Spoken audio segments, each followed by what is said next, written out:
We're moving to climate change, which will also certainly be a topic we have to deal with over the next decades and years. And we found Massimiliano Pasqui. He's Italian. He was born, lives in Rome, and still works in Rome. He has a degree in physics, and since his PhD, he moved into climate extremes. And we're very happy that you're here, Massimiliano. Looking forward to your talk. Thanks. Yeah. Thank you very much.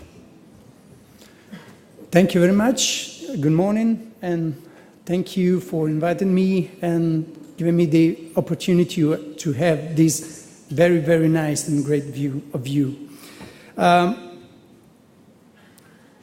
If we take into account the climate change, the climate variability, and we take into account a large number of data sources, way of building our knowledge with respect to the fact that the variability of temperature on our planet, it's changing after decades of study and deep analysis, changing the source of data, changing the way in which we analyze them, and changing the approach.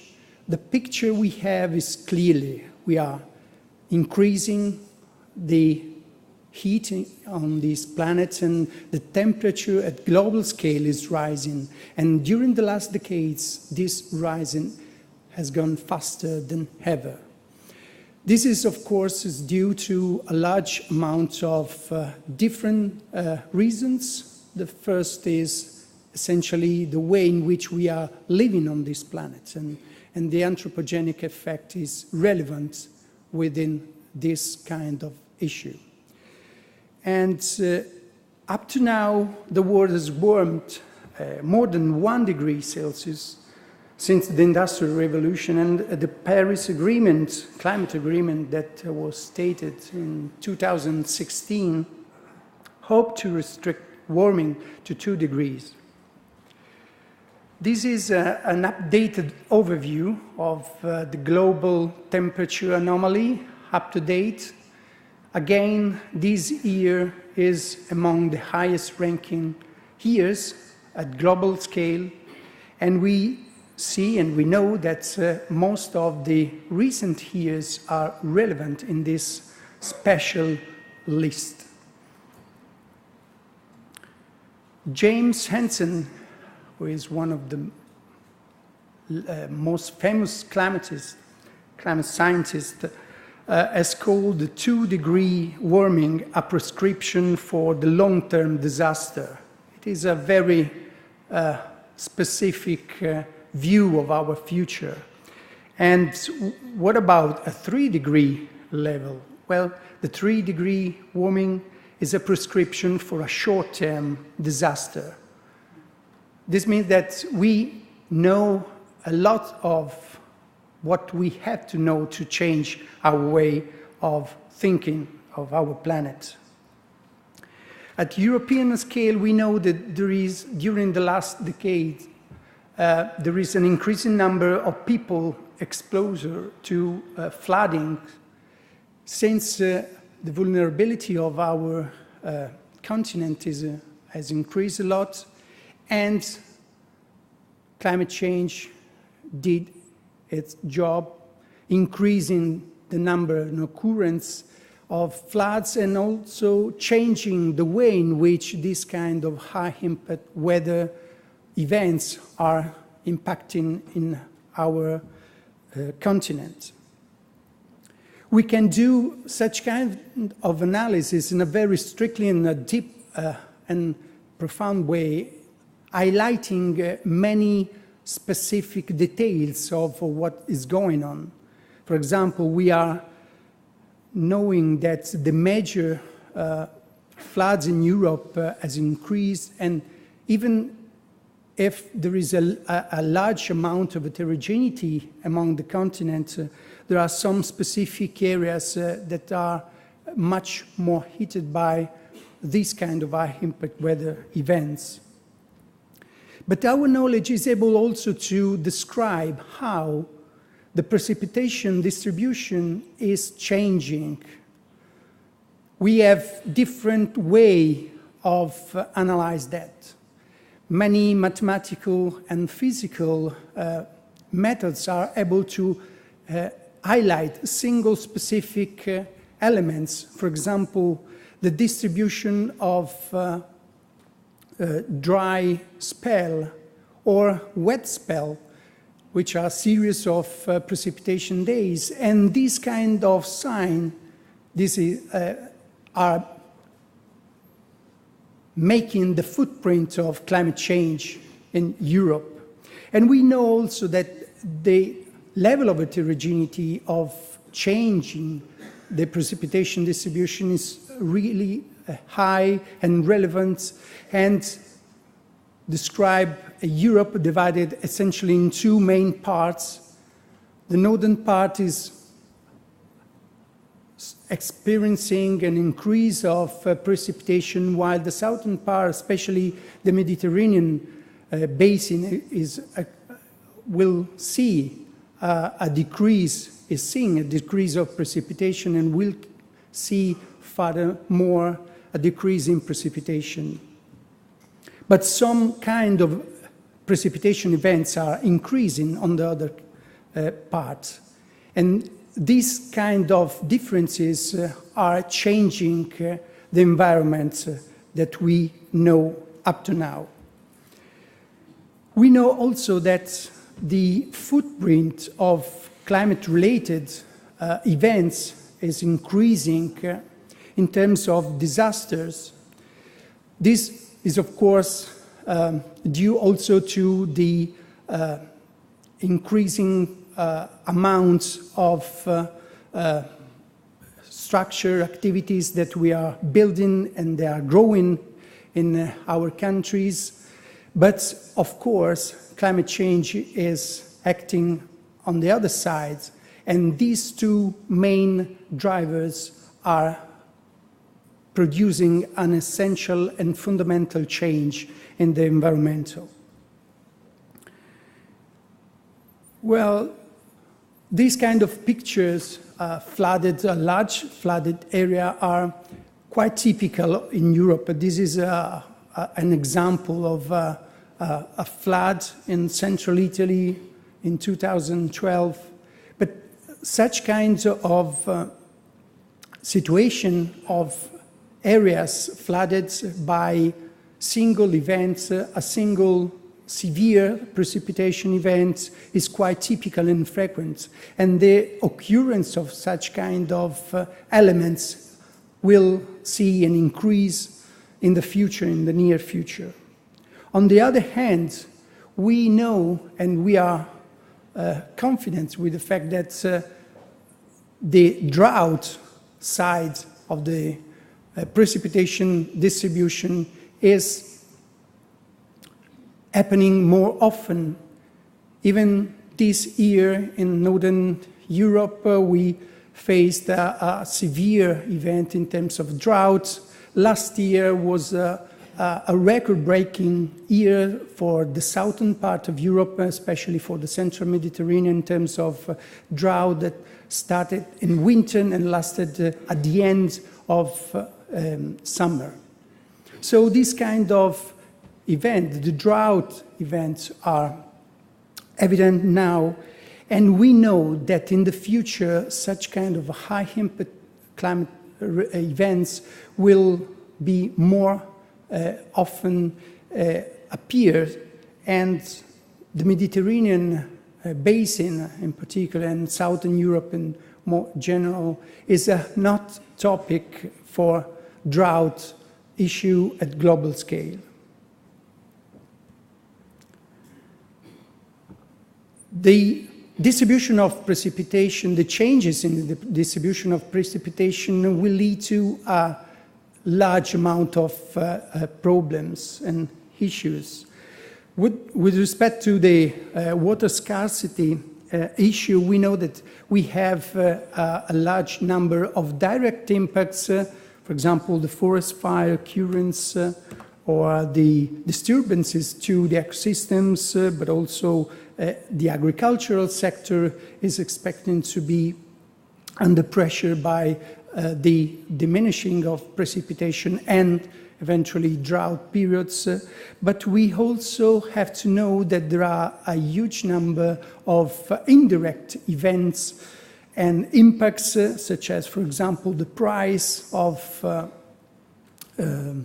wheat, for example, at global scale, but also at local scales, along with problem with potable water or problem related to the pollutant concentrations and salinization.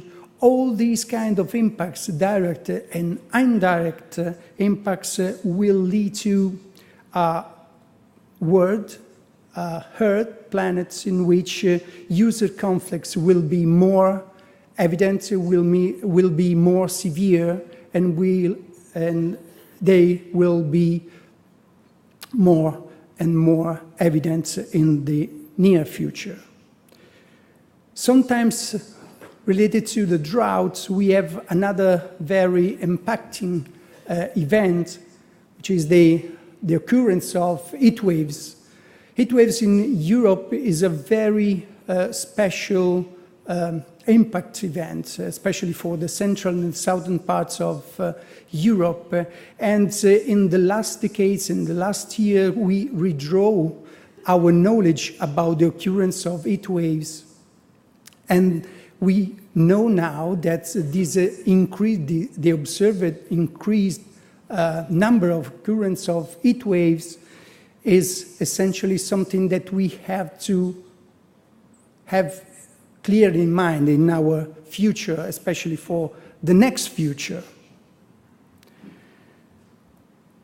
So the climate change challenge is unprecedented for humanity, and it will require deep change in the way of thinking and acting at different levels, not only from the high level in terms of political and decision makers, but also at level of society, and all the level of society down to the citizen level have to change, have to react, have to change the way of thinking. We know a huge amount of knowledge about future scenario, even if with a high level of uncertainty related to impacts of climate future scenarios. But we know a lot about what this kind of scenario would mean for agro ecosystems, landscapes, coastlines, but also regarding the agricultural yield and local and global economies. We know a lot about that, but we still have to comprehend what those future scenarios might mean for us. I mean, we need to know and we need to think about the fact that we have to put ourselves in this kind of knowledge, trying to describe the inter and inner interconnection between the environment and our society. But to develop an effective climate change adaptation strategy, a brand new process of thinking and learning is needed. And this kind of new relationship and new way of interacting one group to the other should be redrawn since in order to succeeding in find this new process. And so there is a new process in thinking and learning between researchers, citizens, technicians, and policymakers. And all these kind of interaction, cultural interaction, should be fueled by scientific research. We know that the learning space is something that is complex, and we know also that the local knowledge, the traditional knowledge, should be merged with the innovation coming from the research and should have the space needed for interact in an active and positive way. So it is the interconnection of these two kinds of knowledge that are able to produce new way of thinking, a new way of learning.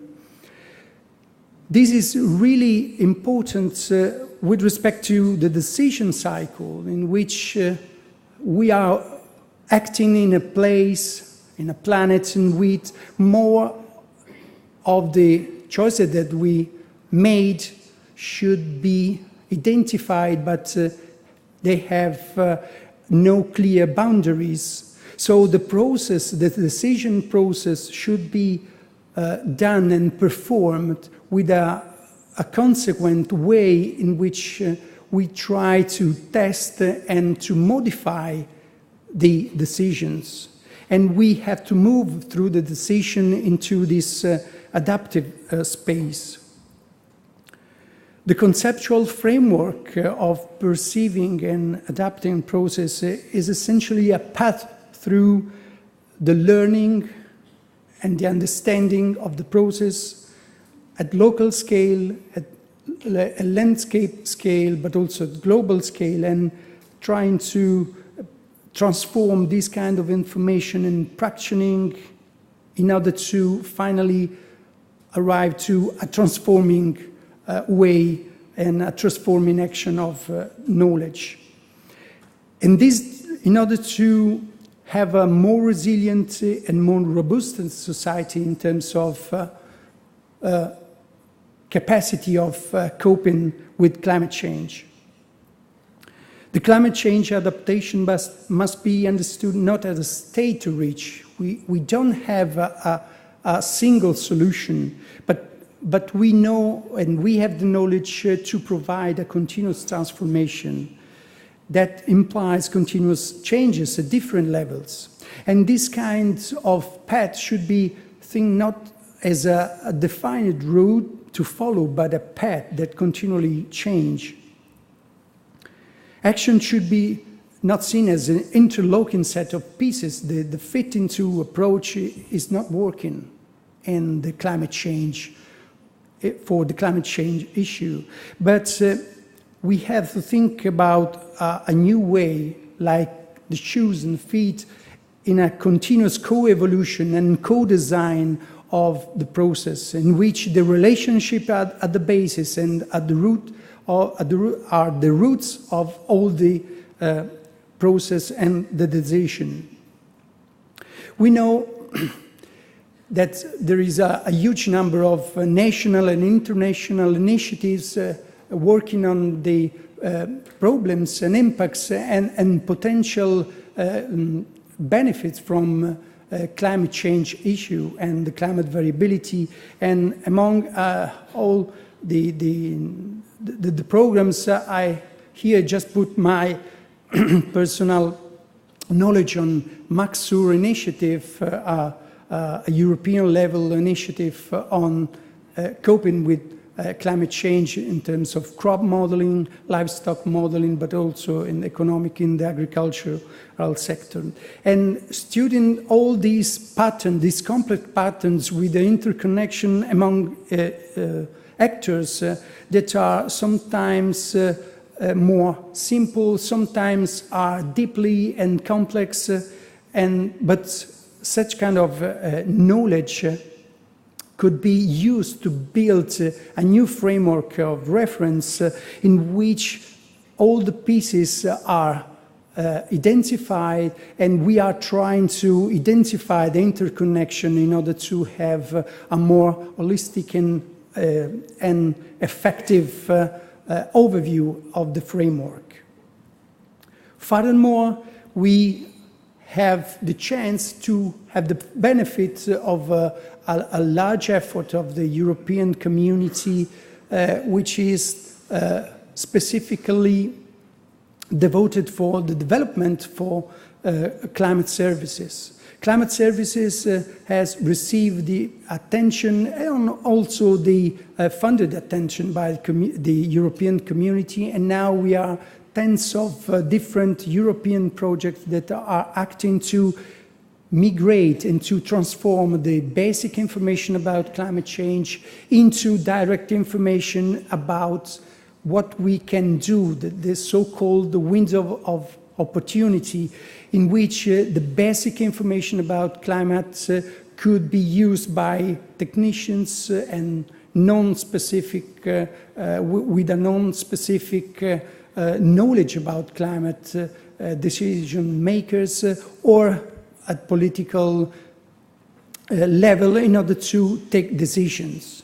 These efforts is sustained by a huge amount of money and a huge amount of activities tailored in order to produce effective information, accurate information, and also legitimate information. So the institutional setup is crucial, and institutions are not only formal bodies, but they have also, they have to play a substantial role in the climate adaptation process. And awareness of threat of climate change should be increased among stakeholders. And the causal link between negative effect and climate change can be identified and shown. And this kind of mechanism should be maintained and sustained, just providing the right information, the accurate information for decision-maker effective processes. Interdependencies awareness among stakeholders must be increased. There is a huge need of informal space for an easier debate. We have to put different communities all together working on the same problem, coming from different part of knowledge in order to communicate and exchange their experience. So this is the central role of the learning space and the learning space between traditional and innovative knowledge. And we have to specific push over the so-called conductivity interface, the place where different knowledge and different stories are coming all together. And also a strong need of private and public partnership to deal with complex issues and to define solutions that are also legitimate. And finally, there is a strong need of changing the scientific research method to support the non-litigious mediation of environmental conflicts, since the rising of conflicts essentially due to the reduction of resources, for example, the water resources. It is something that will be more important in the next future. And thank you for your attention.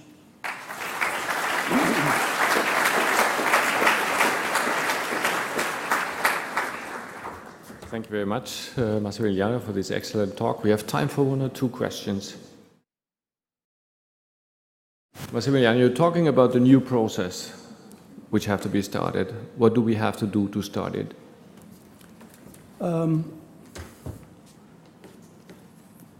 Spaces of interconnection and the, let me say, we have to try to bring knowledge, basic knowledge and scientific methods into the decision makers at all levels, from farm levels to the political ones. Sometimes we saw that this kind of interconnection is not well developed, and sometimes this kind of knowledge, the excellent knowledge that we are providing from the scientific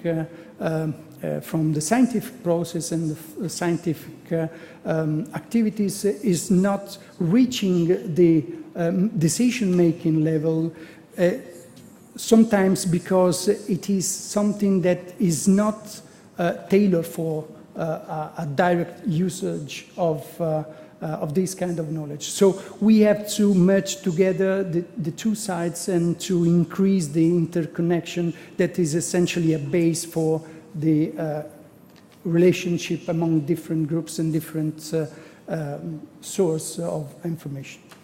Thank you very much. Thank you. Thank you very much, Massimiliano, again.